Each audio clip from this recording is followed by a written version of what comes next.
Chapter 14. Panic settled on Wolf's hunched shoulders and sweat broke out on his brow as he tried to nut out the problem. Think, he told himself, you have to drive this heat.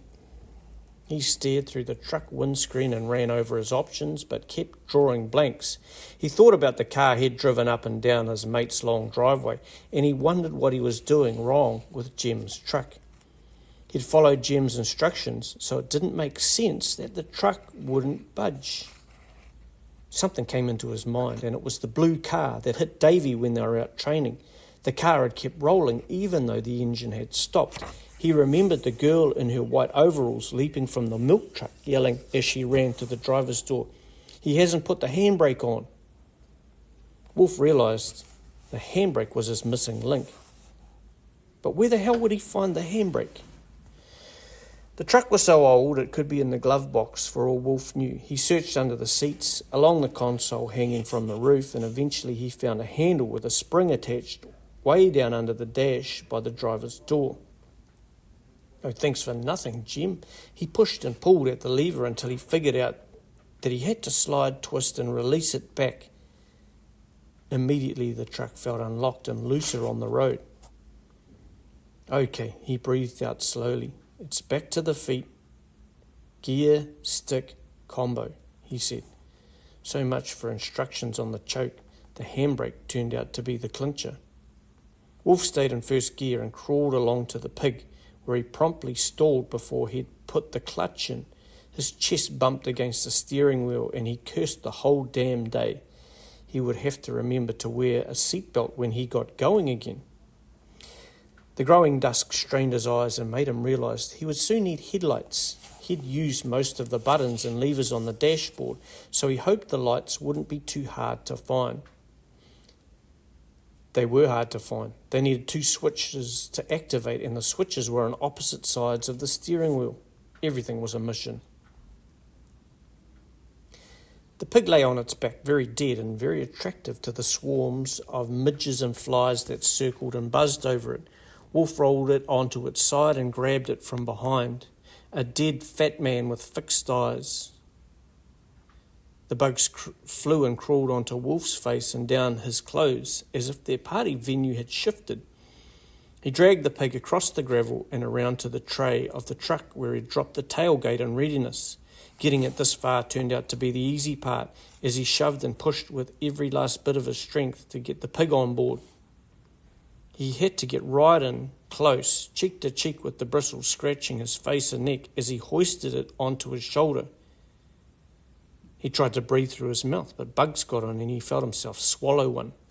With the pig's head jammed up against the side of the truck, he moved its body, inch by painful inch, up onto the tray. Sweat drenched Wolf's back as he held on with a tenacity he didn't know he was capable of. He'd always been a quitter when it came to shows of strength with other guys. He would step back and pretend it was all beneath him, but now it seemed vital that the pig made it out after he'd carried it so far. The thought of it slipping through his grasp when he was so close made him try harder than he'd ever tried before. The bulk of the pig was finally on the deck, its massive head and shoulders staring up at the darkening sky. One last colossal heave saw its hind legs up as well, and Wolf shoved the pig's back to clear it away from the edge. His face, body and hands were caked in blood and guts and something greasy that came off the bristles.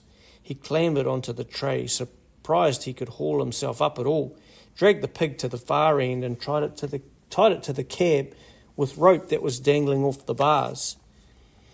It must have been used for this job before, because the rope was crusty and blood-stained. It was time to go. Wolf closed the deck of the truck and smacked the bolts into place. He wondered about putting Tag into the dog box, but decided such a faithful friend had earned his place beside him in the cab.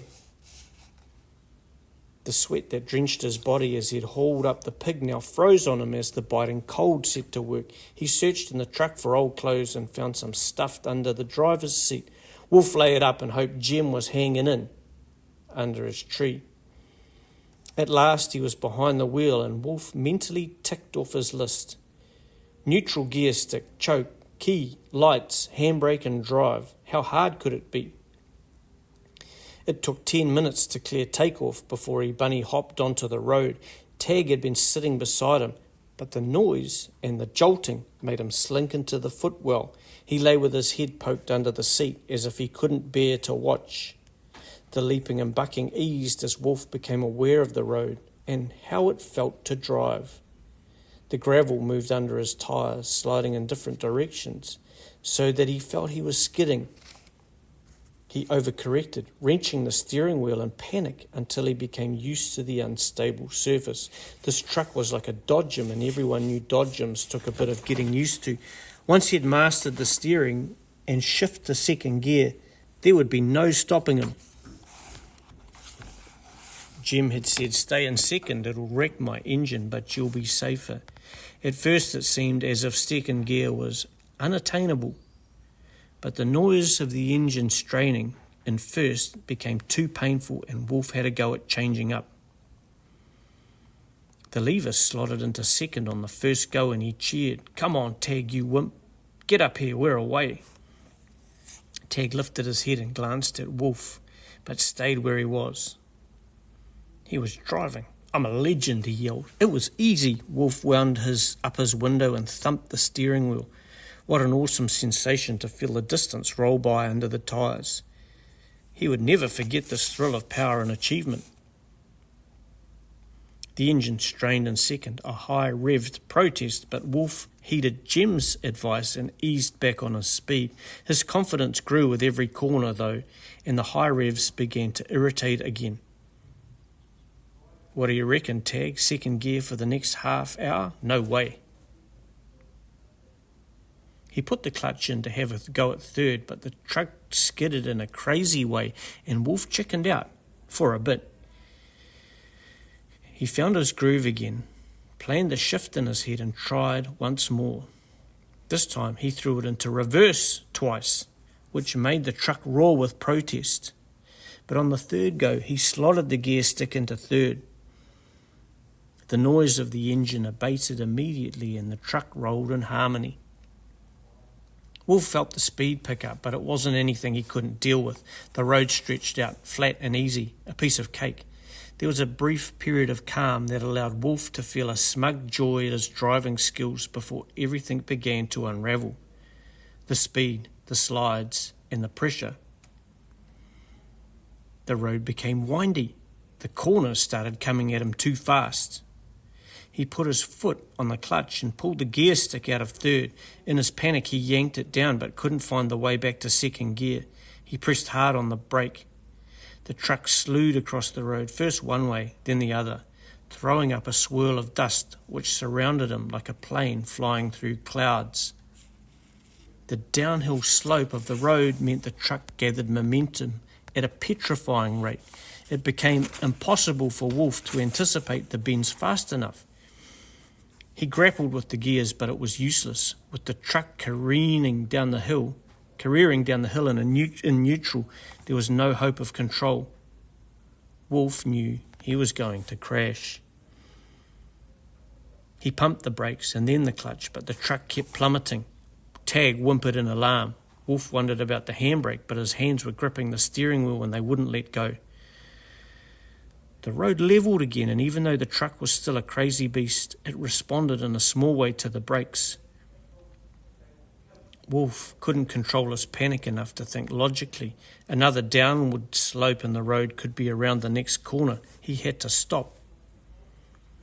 The tyres locked up as Wolf leaned down hard on the brake and the truck slid sideways. He spun the steering wheel to the right as hard as he could and felt the tail of the truck weave behind him. "No, no, no," Wolf shouted. He pulled on his seatbelt as if for reassurance, then grabbed the steering wheel again. His foot pumped the brake pedal. The tyres spun, searching for traction before the truck bounced off the road. It lurched and rocked with such fury that Wolf's head swung with a life of its own. The right tyre hit something, and the truck reared for a moment like a horse in a rodeo. Wolf's chest hit the steering wheel and the doors popped open. He sensed, rather than saw, Tag disappear.